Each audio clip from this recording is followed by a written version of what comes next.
கன்னி ராசி அன்பர்களுக்கு இந்த மே மாதம் எப்படி இருக்குன்னு பார்க்கும் பொழுது உங்க ராசிநாதன் லக்னநாதன் என்று சொல்லக்கூடிய புதன் பகவான் ராகுவோடவும் இந்த செவ்வாயோடவும் இணைந்திருந்து உங்க ராசியை பார்ப்பதும் உங்க ராசியிலே கேது இருப்பதும் மன சஞ்சலத்தை கொடுத்து கொண்டிருந்தது.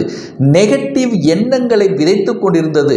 நான் ஒன்று நினைக்கிறேன், அது ஒன்று நடக்குது, ஏதோ ஒரு மாதிரி மனம் பாதிக்கப்பட்டிருந்த உங்களுக்கு இந்த மாதத்தினுடைய தொடக்கத்திலேயே அந்த குருவினுடைய பார்வை உங்க ராசியின் மீது பதிகிறது.